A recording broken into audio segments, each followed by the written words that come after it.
Hello everyone, and welcome to a fascinating journey into the world of plants. Today, we are diving deep into Class 11 Biology, Chapter Anatomy of Flowering Plants, to explore the tissue system. Have you ever wondered how plants manage to stand tall, transport water, or protect themselves? It's all thanks to their incredible tissue systems. We'll start with the basics, then gradually unravel more complex details, preparing you for all levels, right up to NEET. Let's get started. Let's begin with the fundamental building blocks of plant organization, the easy concepts of plant tissue systems. So, what exactly are plant tissue systems? Imagine a plant, from its roots to its leaves. It's not just a random collection of cells. Instead, cells that perform similar functions are grouped together into tissues, and these tissues, in turn, form larger, organized units called tissue systems. Think of it like a team where each member has a specific role, but they all work towards a common goal. These systems ensure the plant can efficiently grow, transport vital materials like water and food, and protect itself from external threats. They are the fundamental architectural units that allow plants to survive and thrive in diverse environments. Now, let's meet the three main types of tissue systems found in flowering plants. First, we have the dermal tissue system. This is the plant's outer protective layer, much like our skin, shielding it from injury and water loss. Next is the ground tissue system, which forms the bulk of the plant body. It's involved in vital functions like support, food storage, and photosynthesis. Finally, the vascular tissue system is the plant's incredible transport network, responsible for moving water, minerals, and prepared food throughout the plant. Each system is unique, yet they are all intricately connected, working in harmony to keep the plant alive and healthy. Time to test your understanding with some quick practice questions. 1. Which tissue system forms the protective outer covering of a plant? 2. Name the three main types of tissue systems found in flowering plants. And 3. What is the primary function of the vascular tissue system? Take a moment to think about these. The answers lie in the fundamental roles we just discussed for each system. Ready to dive a bit deeper? Let's explore each tissue system in more detail and uncover their specific components. First up, the dermal tissue system, the plant's protective shield. Its primary component is the epidermis, typically a single, outermost layer of cells.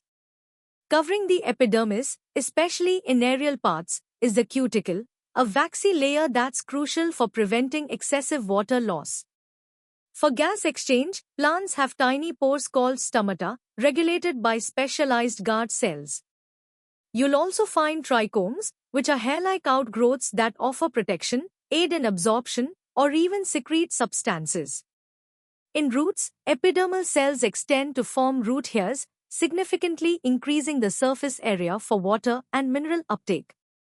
This system is vital for the plant's survival against environmental stresses. Next, we have the ground tissue system, which constitutes the main body of the plant. It's primarily made of three types of simple tissues.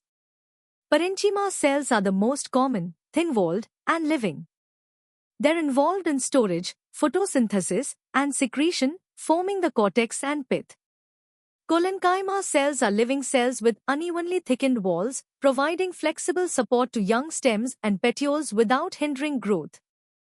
Lastly, sclerenchyma cells are dead cells with thick, lignified walls, offering robust mechanical support. These include elongated fibers and irregularly shaped sclerates found in seed coats and fruit walls. Together, these tissues provide structure, metabolic activity, and storage capabilities. Finally, let's explore the vascular tissue system, the plant's intricate transport network. It comprises two main conducting tissues, xylem and phloem, typically organized into vascular bundles. Xylem is responsible for transporting water and dissolved minerals from the roots upwards to the rest of the plant. Its key components include tracheids, vessels, xylem fibers, and xylem parenchyma. Phloem, on the other hand, transports manufactured food, mainly sugars, from the leaves to storage organs and actively growing parts. Its primary components are sieve tube elements, companion cells, phloem parenchyma, and phloem fibers. The arrangement of these vascular bundles can vary, like radial in roots or conjoint in stems and leaves. Now, let's check your grasp on the medium-level content. Question 1. What is the primary function of the cuticle in the dermal tissue system? 2. Distinguish between parenchyma and sclerenchyma cells based on their cell wall and function. 3. Name the two main conducting tissues of the vascular system and their respective functions. 4. Which type of ground tissue provides mechanical support to young, growing parts of a plant? And 5. Explain the role of stomata in the dermal tissue system. Good luck! Ready for a deeper analytical dive? Let's explore the advanced concepts and interconnections within plant tissue systems. Moving to a hard level, let's delve deeper into the dermal tissue system. While the epidermis is the primary protective layer, in woody plants, it gets replaced by the paroderm during secondary growth. This paroderm, consisting of phelogen, phloem, and pheloderm, forms a robust outer bark. For gas exchange in these woody parts, specialized structures called lenticels develop, replacing the stomata. Additionally, specialized epidermal cells like bulliform cells in monocote leaves allow for leaf rolling, a clever adaptation to conserve water during dry periods. Trichomes also exhibit diversity, being either glandular for secretion or non-glandular for enhanced protection. These adaptations highlight the dynamic nature of the dermal system. The ground tissue system also reveals more complexity. The cortex, located between the epidermis and vascular tissues in stems and roots, is primarily parenchymatous, serving for storage and sometimes photosynthesis. The innermost layer of the cortex, the endodermis, is particularly distinct in roots, featuring Casparian strips that regulate water and solute movement into the vascular cylinder. Inside the endodermis lies the pericycle, a crucial layer that initiates lateral roots in roots and contributes to the vascular cambium in stems. The central region, the pith, is mainly for storage, while medullary rays facilitate radial transport between vascular bundles. This intricate organization ensures efficient resource management and growth. Let's examine the vascular tissue system's arrangement and development. The organization of vascular bundles is a key diagnostic feature. In roots, we find radial bundles, where xylem and phloem are arranged alternately on different radii. In stems and leaves, we typically see conjoint bundles, with xylem and phloem together on the same radius. These conjoint bundles can be open, meaning they possess a cambium between xylem and phloem, enabling secondary growth, characteristic of dicot stems. Conversely, closed bundles lack cambium and thus cannot undergo secondary growth, typical of monocote stems. The entire central cylinder, encompassing vascular tissue, pericycle, and pith, is collectively known as the stele, a fundamental concept in plant anatomy. Time for some challenging questions. 1. Describe the structure and function of lenticels and how they differ from stomata. 2. Explain the significance of the Casparian strip in the endodermis of roots. 3. Differentiate between open and closed vascular bundles, providing examples.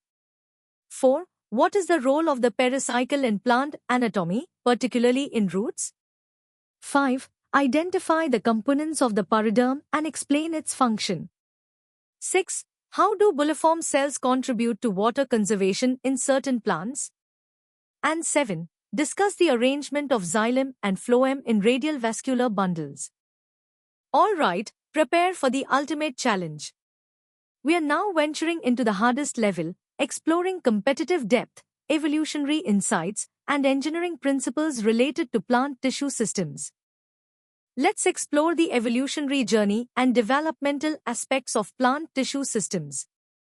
The emergence of distinct tissue systems was a pivotal evolutionary step, enabling plants to colonize terrestrial environments by providing protection, support, and efficient long-distance transport. We differentiate between primary growth, which increases a plant's length through apical meristems, forming primary tissues like protoderm, procambium, and ground meristem, and secondary growth, which increases girth via lateral meristems, the vascular cambium and cork cambium. The vascular cambium generates secondary xylem and phloem, while the cork cambium forms the paroderm.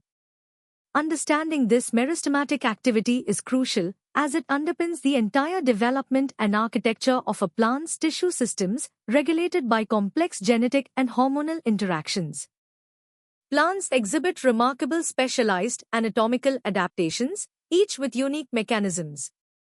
Take hydatodes, specialized pores on leaf margins that facilitate guttation, the exudation of xylem sap, especially under high root pressure and humidity. This mechanism involves epitheme cells forcing water out. Then there are glandular trichomes, which are hair-like structures that actively secrete various substances like resins, essential oils, or digestive enzymes, serving roles in defense or attraction. Structurally, they often feature a secretory head. For water storage, succulence involves modified parenchyma in the ground tissue of xerophytes. In aquatic plants, erenchyma, characterized by large air spaces within the ground tissue, provides buoyancy and facilitates gas exchange, crucial for survival in waterlogged conditions. These adaptations highlight the intricate engineering within plant biology. A key aspect for competitive exams is comparative anatomy, particularly distinguishing between monocots and dicots based on their tissue systems. In dicot roots, you'll typically find a star-shaped xylem with 2 to 6 bundles, small pith, and secondary growth. Monocot roots usually have more than 6 xylem bundles, a large pith, and no secondary growth. Moving to stems, dicot stems exhibit vascular bundles arranged in a ring, open conjoint with cambium, allowing for girth increase. Monocot stems, in contrast, have scattered, closed conjoint vascular bundles lacking cambium and undifferentiated ground tissue. Lastly, dicot leaves are dorsiventral, with differentiated mesophyll and stomata mostly on the lower surface, while monocot leaves are isobilateral, with undifferentiated mesophyll and stomata on both surfaces, often featuring bulliform cells. These differences are fundamental for identification and understanding plant diversity. The understanding of plant tissue systems has profound applied and economic importance. Plant tissue culture, for instance, is a revolutionary biotechnology technique where whole plants are regenerated from small explants in vitro. This relies on the totipotency of plant cells, their ability to dedifferentiate into callus and then redifferentiate into a complete plant. Applications range from micropropagation, disease-free plant production, genetic engineering, to conserving endangered species. Economically, our knowledge of wood, secondary xylem, is foundational for the timber industry, while fibers, sclerenchyma, are vital for textiles. Cork from the paroderm is used for stoppers and insulation, and many medicinal compounds are extracted from specialized glandular trichomes. This deep anatomical insight empowers us to improve crops, enhance pest resistance, and develop stress-tolerant plants, directly impacting agriculture and various industries. Let's tackle the first 5 hardest questions. 1. Compare and contrast the anatomical features of monocot and dicot roots, emphasizing the vascular tissue system. 2. Explain the process of guttation and the role of hydatodes in this phenomenon. 3. Describe how secondary growth occurs in dicot stems, detailing the contributions of vascular cambium and cork cambium. 4. Discuss the adaptive significance of erenchyma in aquatic plants and provide its structural basis. 5. How does the arrangement of vascular bundles differ between monocot and dicot stems, and what is its functional implication? Think critically about these complex concepts. Now, for the final 5 challenging questions. 6. Elaborate on the evolutionary pressures that led to the development of distinct tissue systems in terrestrial plants. 7. What are the various applications of plant tissue culture, and how does it leverage the totipotency of plant cells? 8. Explain the structure and function of glandular trichomes, giving examples of their secreted products and roles. 9. Analyze how the dermal tissue system's components change or adapt across different plant environments. And 10. Discuss the concept of stele in plants, describing its different types and evolutionary significance. These questions demand a comprehensive understanding. Good luck! And that brings us to the end of our in-depth exploration of the tissue system in flowering plants. We hope you found this journey enlightening, from the basic definitions to the most advanced competitive insights. Remember, mastering these concepts is crucial for your NEET preparations and a deeper appreciation of plant biology. For more such engaging and comprehensive educational content, make sure to visit synapse.omaps.in. Don't forget to like this video, share it with your friends, and subscribe to our channel for continuous learning. Keep exploring, keep questioning, and keep growing. See you next time.